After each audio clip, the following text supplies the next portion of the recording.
Namaste, everyone, and a very warm welcome. We're absolutely thrilled to have you join us here on Vedic Dialogues by Panditverse. This is where we explore, timeless wisdom traditions and try to see how they resonate, how they connect with our modern lives. Today, we're setting out on, well, quite an illuminating exploration. We're looking at a concept that's really foundational to ancient Indian thought, Dharma. Now, maybe you've heard the word. You might think duty or perhaps law. But as we're about to discover, it's really so much more than that. It stretches far beyond those simple definitions. It's more like a comprehensive way of living, guiding everything from personal actions to societal harmony. So if Dharma is this kind of essential blueprint for life, the big question is, where do we actually find this guidance? Is there just one ancient Dharma rulebook somewhere? Or is it perhaps a lot more nuanced? We have some truly insightful discoveries lined up, I think. This journey is definitely worth your time, so stay with us. Okay, so when we actually talk about Dharma, what are we referring to? It feels like such a vast, multifaceted concept, doesn't it? Oh, it absolutely is. Vast is the right word. Dharma is central not only to Hinduism, but its principles really resonate deeply across Jainism and Buddhism too. In the classical texts, its meaning is incredibly diverse. I mean, it covers the accepted norms of behavior, moral actions, righteousness, ethical attitudes, all of that. But then it also includes things like civil and criminal law, legal procedures, even penance or punishment. You could think of it as a sort of comprehensive guideline for, well, proper and productive living. It touches on social institutions like marriage, inheritance, and even our most personal choices. It's really about the very fabric of existence, you see. Right, so it's not just a list of rules then. It's more like a fundamental way of being that supports life itself. Yeah. For our listener, why is understanding this idea of Dharma so vital, so important in their own lives today? Well, because Dharma provides the very foundation, the bedrock, upon which we can proceed towards spiritual liberation, which is often seen as the ultimate goal. It literally supports and sustains life. There's a beautiful line in the Atharva Veda that says, Prithvyam dharana dhritam, the earth is supported by Dharma. And it also acts as our protector. There's a very powerful verse in the Manusmriti, and essentially warns us, Dharna iva hatto hanti dharma rakshati rakshita. When Dharma is destroyed, it destroys us. When Dharma is protected, it protects. So it continues, Tasma dharma hantavyo mano dharma hatavadit. Therefore, do not injure Dharma, lest the injured Dharma strikes us back. Now, this isn't meant as a threat, of course. It's more a profound reminder, I think, that living in accordance with Dharma brings well-being, both individually and collectively. It's about harmony, cause, and effect. Harmonious action leads to a harmonious life. That's a very powerful idea, that reciprocal relationship we have with Dharma. It protects us if we protect it. It makes me wonder then, if it's so fundamental to our well-being, where exactly do we look for this guidance? What are the authoritative sources? That's an excellent question. Because as you hinted, Dharma isn't just found in one single book. The most authoritative sources are traditionally seen as fourfold. First and really foremost is Shruti. This literally means that which has been heard directly from the divine by the rishis, the ancient sages. This refers, of course, to the Vedas themselves, the Rig, Yajur, Sama, and Atharva Veda. They're considered divine in origin, infallible, universal, eternal. They lay down the foundational principles, things like the importance of performing yajnas or ritual sacrifices. These specific duties, because they stem directly from Shruti, are called Shrauta Dharma, literally, Dharma derived from what has been heard, emphasizing that divine origin, that fundamental nature. Okay, so Shruti is the direct divine hearing. And then comes Smriti, right? How does Smriti fit in with Shruti? Does it complement it or interpret it? Exactly. It complements and interprets. Smriti literally means that which is remembered. So while Shruti is that direct divine revelation, Smriti represents the collected wisdom, you could say, of saints and sages who deeply understood the Vedas. Think of Shruti like the foundational constitution, those unchanging divine principles. Right. And Smriti, well, that's more like the evolving legal statutes, the case law, interpreting those core principles for different times, different regions, specific situations. For instance, Shruti might give a universal command, let's say, for purity. Smriti would then provide specific guidance on how to maintain that purity, maybe based on climate or local customs, things like that. The main Smriti texts focused on Dharma are the Dharma Shastras, but this category is broad. It also includes the great epics like the Mahabharata and the Ramayana and the Puranas too. These epics, they really bring Smriti to life, showing Dharma in action through these compelling stories and characters. That makes sense. The epics certainly make it more accessible. And as we continue to unfold these layers of ancient wisdom, remember you're listening to Vedic Dialogues by Panditverse, where we take these explorations together. Now, okay, we've looked at Smriti broadly. Let's zoom in a bit on those texts, specifically about Dharma, the Dharma Shastras. What's the basic difference between the earlier and the later forms of these texts? Good question. So, the Dharma Sutras are generally the older texts. They're typically written in a very concise aphoristic prose style, almost like brief guidebooks, short rules. They emerged from what's called the Kalpa Vedanga studies, which focused on the proper procedures for Vedic rituals.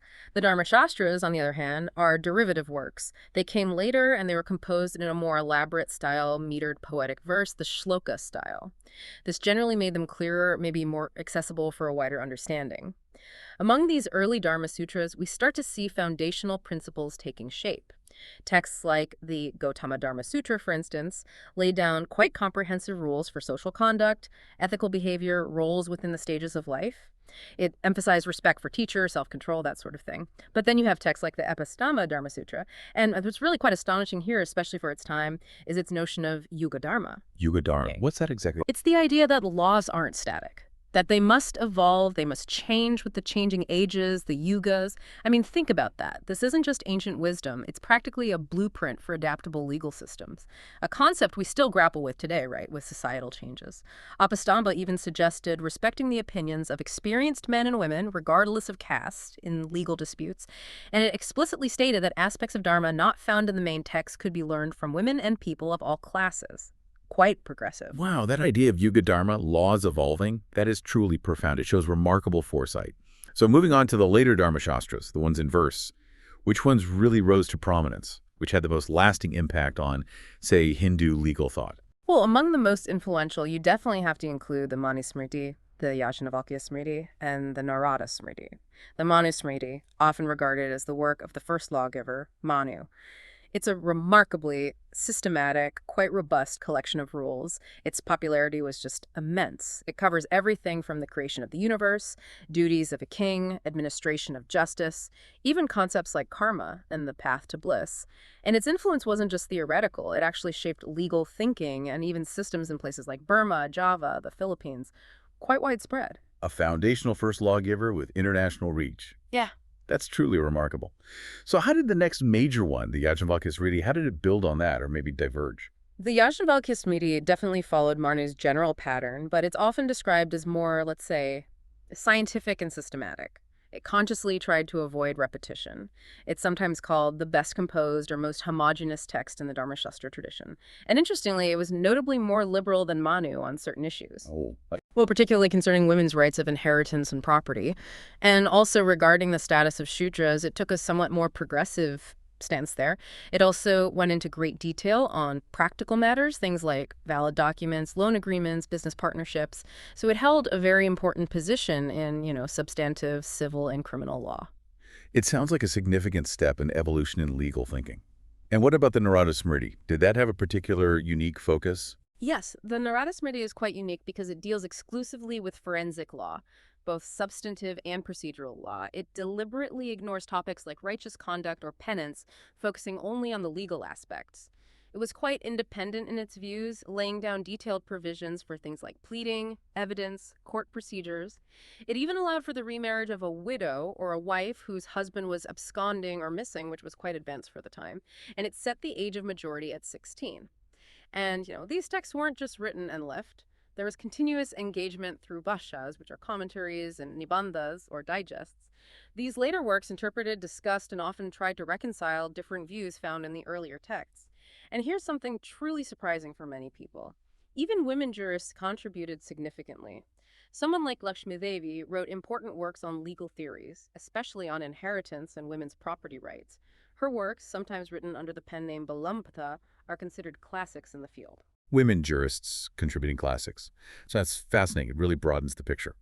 So putting this all together, Dharma seems to encompass not just these ancient written codes, but also a kind of living, evolving experience. How do these principles actually manifest in daily life, beyond just reading these texts? Exactly. And this brings us to the other authoritative sources of Dharma, Because sometimes Shruti and Smriti don't offer perfectly clear guidance for a specific situation. In such cases, we turn to Sadachara, or Shishtachara. This refers to the virtuous conduct, the good practices of those who truly know and understand the Vedas. These Shishtas are essentially living examples of Dharma. They're defined as those free from envy, pride, greed, hypocrisy, arrogance, folly, anger, all the negative qualities. Their lives serve as ideals. And seeking their company, what's known as satsanga, is highly encouraged for moral and spiritual elevation. It's really about learning by example by observing righteousness in action. That reminds me of a wonderful story I heard about Pandit Gurudut, who was a close associate of Swami Dayananda Saraswati. Apparently, after the Swami passed away, Gurudut was asked to write his biography. And his reply was something like, "I'm not writing a biography with pen and paper. The best way to write a great man's biography is to follow his teachings and his life, and to live like he did." That seems to capture the very essence of Sadachara, doesn't it? Living the example. Oh, an excellent example perfectly illustrates the point. Then another vital source, especially when facing a tricky moral dilemma where the text or examples aren't clear, is Atma Priya, or Atmatushti. This is essentially one's own enlightened judgment, one's conscience. The Ramayana itself states that the Atman, the soul, alone knows what is truly good and evil. However, and this is important, this isn't a license for just anything goes. It refers specifically to the conscience of the virtuous, the cultured, the learned person, especially when, say, scriptures of equal authority seem to offer multiple valid alternatives. Then your own well-formed conscience can guide the choice. Right, so it's an informed conscience, not just personal preference. Precisely. We also have noble resolve, or sankalpa. Here, a good intention, a resolve that originates from a noble desire, can itself constitute dharma, even if it doesn't have a direct basis in the first four sources, Shruti, Smriti, Sadachara, or Matusti. But this resolve must be guided by virtues like truth and compassion. And finally, there are long-standing traditions, customs of the family or the community. These are often imbibed almost automatically from childhood. They're known as dashacha, customs of the region, kulachara, customs of the family, or jatadharma, group-specific duties. And it seems, based on what you said about Apastamba earlier, that our ancient texts even emphasized learning from, well, perhaps unexpected sources. That seems quite progressive. Absolutely, and this is truly profound, I think. The Dharma Shastras actually recognize that a lot of religious practice and learning, especially among women and men of lower castes, might not be formally documented in the main Smriti literature. Yet this knowledge, this wisdom, was elevated. It was given the status of a supplement of the Atharva Veda. As the Apastamba Dharma Sutra explicitly states, the remaining duties should be learned from women and men of all castes. This really highlights a dynamic, and I'd say remarkably inclusive, understanding of Dharma, one that embraced wisdom from all walks of life, showing that true knowledge isn't confined to specific texts or groups. It can emerge from anywhere. What a truly illuminating deep dive this has been. Into Dharma, into its many, many sources, from the divine revelations of Shruti to the practical remembered wisdom of Smriti, and then these living examples of Sadachara, and even our own conscience. We really see how Dharma provides such a comprehensive guide for navigating life's complexities. It's clearly not just some dusty ancient concept, is it? It feels more like a vibrant, living framework for ethical, purposeful living, even today. Indeed, exactly. Dharma is a continuous journey, really. A journey of understanding and then application. It adapts through the ages, as we saw with Yuga Dharma. Ultimately, it calls for inner purity, for conscious living. It reminds us that it's not just about, ticking boxes or following rules blindly. It's about embodying righteousness, embodying that harmony in every thought and every action. And that ultimately is what leads us towards perfection, towards aligning our individual purpose with the universal order. Well, thank you so much for joining us on this enlightening journey today. We sincerely hope this exploration into Dharma has offered you some profound insights, perhaps a renewed perspective on its timeless relevance in your own life. You can listen to Vedic Dialogues on YouTube Music, Spotify, Amazon Music, and Audible. Until next time, stay grounded, stay peaceful. Om Shanti.